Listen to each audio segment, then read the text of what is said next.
మరి వాళ్ళ ప్రతి విషయంలో మీరు చూస్తున్నారు ఎంత నిర్లక్ష్యం అనేటటువంటిది కనబడుతుంది. ఒక పక్క మిషన్ భగీరథను సంపూర్ణంగా మెయింటైన్ చేసేటటువంటి పరిస్థితి లేదు. ఇప్పుడు ఇంకో పక్క మిషన్ కాకతీయలో రిపేర్ చేసుకున్న చెరువులను సంపూర్ణంగా మెయింటైన్ చేసే పరిస్థితి లేదు. ఇదివరకు కేసీఆర్ ఉన్నప్పుడు టైంకి యూరియా వస్తుంది ఎట్లా, ఇప్పుడు రాదు ఎట్లా? ఏం మారింది? అదే అధికారులు, ఢిల్లీలో కూడా అదే గవర్నమెంట్, ఏం మారలే. మారింది ఏంది అంటే కేవలం ముఖ్యమంత్రిగా ఉండేటటువంటి వ్యక్తిలో ఉండాల్సినటువంటి ఆలోచన, ఆ విశాల హృదయం అన్నది మాత్రమే మారింది. నేను కేసీఆర్ గారి బిడ్డగా వారిని చూసిన.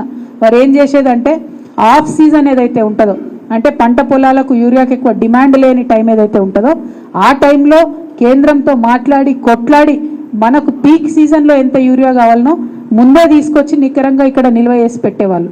అందుకే ఎన్నడూ కూడా మనకు యూరియా కొరత రాలే. కానీ ఈ ప్రభుత్వానికి అటువంటి సోయి లేదు. ఎప్పుడు కూడా ఇంతవరకు ప్రాజెక్టుల మీద రివ్యూ చేయలేదు, వ్యవసాయం మీద రివ్యూ చేయలేదు, యూరియా మీద రివ్యూ చేయలేదు. మరి టైంకి రావాలంటే ఏడికేళ్ళు అందుతాయి, ఏడికేళ్ళు వస్తాయి, ఆకాశం మీదకి వెళ్ళి ఊడిపడాయి కదా. కేంద్రంతో మనం అనుసంధానం చేసుకొని చేయాల్సినటువంటి పనులు ఈ ముఖ్యమంత్రి గారు దూర ఆలోచనతోని చేస్తే, దార్శనికత్వం చేస్తే బాగుంటుందని ఇప్పటికన్నా మేము వారికి సూచన చేస్తూ ఉన్నాం. దాంతోపాటు ఇవాళ మీరు చూసిండ్రు, ఇదే జిల్లాలో ముఖ్యమంత్రి గారు సొంత జిల్లాలో వారి సొంత ఊరికి కూతవేటు దూరంలో ఎస్ఎల్బీసీ టన్నల్లో యాక్సిడెంట్ అయింది. ఇదే ఎస్ఎల్బీసీ టన్నల్లో గత 10 ఏళ్ళు కేసీఆర్ గారు ఉన్నప్పుడు 11.5 కిలోమీటర్లు కేసీఆర్ గారి హయాంలో తవ్వితే ఎటువంటి యాక్సిడెంట్ కాలే.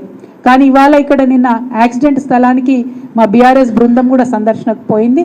వాళ్ళందరూ కూడా చెప్తా ఉన్నారు ఏంటంటే అక్కడ పోతే వర్కర్లందరూ చెప్తున్నారట, నీళ్ళు వస్తున్నాయి సార్, మట్టి వస్తుంది సార్ అని చెప్తుంటే కూడా నిర్లక్ష్యపూరిత వైఖరితోని ఏం కాదు మీరు పని చేయండి అని చెప్పి పంపించిర్రు. అంతేకాకుండా అక్కడ ఉన్న వర్కర్స్ అంతా చెప్తున్న మాట ఏంటంటే 3 నెలలుగా మాకు జీతాలు లేవని చెప్తున్నారు.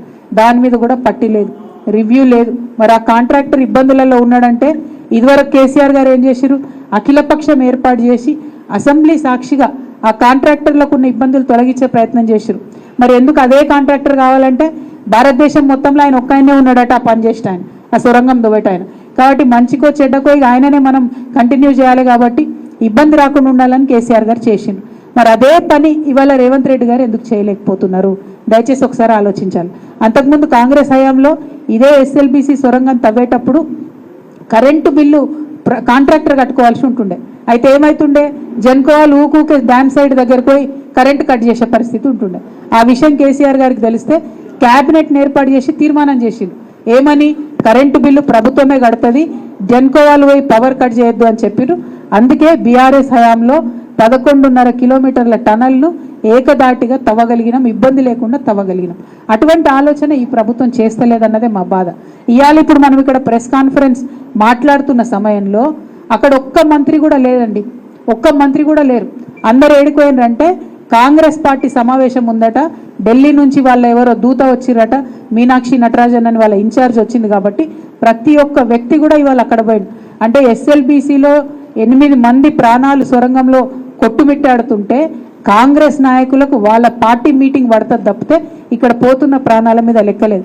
ఇప్పటిదాకా ముఖ్యమంత్రి గారు రాలేదని ప్రతిపక్షాలన్నీ గగ్గోలు పెడుతుంటే అది కూడా పెడచేన పెట్టి నిన్న మొన్నటిదాకా ఉన్నటువంటి ఇరిగేషన్ శాఖ మంత్రి కూడా అక్కడ లేకుండా వెళ్ళిపోవడం అంటే ప్రాణాలంటే ఎంత లెక్కలేనితనము, ప్రాజెక్టులంటే ఎంత లెక్కలేనితనం ఈ ప్రభుత్వానికి అన్నది అర్థమవుతుందన్న విషయాన్ని పత్రికా ముఖంగా మీ అందరికీ తెలియజేస్తూ ఈ వైఖరిని బీఆర్ఎస్ పార్టీ నుంచి మేము చాలా తీవ్రంగా